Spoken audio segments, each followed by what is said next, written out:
ये स्टूडेंट्स, हमने क्रोजन के बारे में बहुत डिटेल में पढ़ा कि क्रोजन किसी मेटल पे आसानी से जंग कैसे लगा देता है। सो हमें वो प्रोसेस का पता होना चाहिए कि जिस प्रोसेस से हम क्रोजन से बच सकें। तो क्रोजन के 3 मेजर प्रोसेस हैं जिसमें आप आइदर पेंट कर दें, आइदर आप अलॉय बना दें, या आइदर आप एक मेटल की लेयर को दूसरी मेटल के ऊपर डिपॉजिट कर दें। इन तीनों मेथड से क्रोजन से आसानी से बचा जा सकता है। सो बारी बारी हम इन तीनों को थोड़ा सा एक्सप्लेन करते हैं। तो सबसे पहले देखते हैं कि पेंटिंग।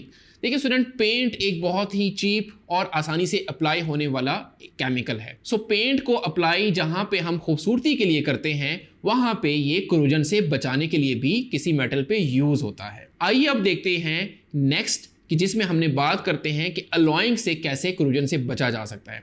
देखिए स्टूडेंट्स, अलॉइंग का मतलब होता है मिक्सिंग ऑफ मेटल, यानी आपस में मेटल को मिक्स कर दें। तो इसका पर्पस क्रोजन से बचना होता है। For example stainless steel. अब स्टेनलेस स्टील आयरन, क्रोमियम और निकल का एक अलॉय है जो कि उसको क्रोजन से बचाएगा, तभी हम इसको स्टेनलेस बुलाते हैं। सो यहाँ पे क्रोमियम ऑक्साइड की एक इनसॉल्युबल लेयर बन जाएगी जो कि स्टील को क्रोजन से बचाएगी।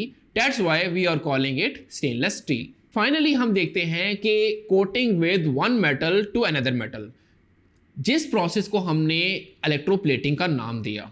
तो स्टूडेंट्स, इसमें 3 प्रोसेस जो हमने पहले भी जिसमें से डिस्कस किया, यानी टिनिंग, गैल्वेनाइजिंग और इलेक्ट्रोप्लेटिंग।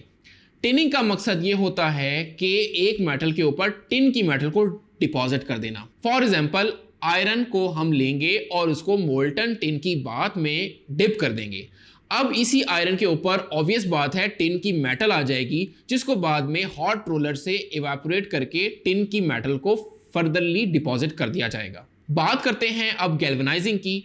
गैल्वेनाइजिंग में आपने याद रखना है कि जिंक कोटिंग को एक्चुअली गैल्वेनाइजिंग कहते हैं, जिसमें सबसे पहले आयरन को जिंक क्लोराइड की बात में डिप किया जाएगा, उसके बाद इसको कूल किया जाएगा और फिर दोबारा इसको प्योर जिंक मेटल की बात में डिप किया जाएगा। फिर इस मेटल की लेयर को बाहर निकालेंगे और हॉट रोलर से प्रोसेस करके जिंक की मेटल को फाइनली डिपॉजिट कर दिया जाएगा। फाइनली हम बात करते हैं इलेक्ट्रोप्लेटिंग। देखिए स्टूडेंट, इलेक्ट्रोप्लेटिंग को हमने बहुत बार डिस्कस किया कि जिसका मकसद एक मेटल की लेयर को दूसरे मेटल के ऊपर डिपॉजिट करना होता है।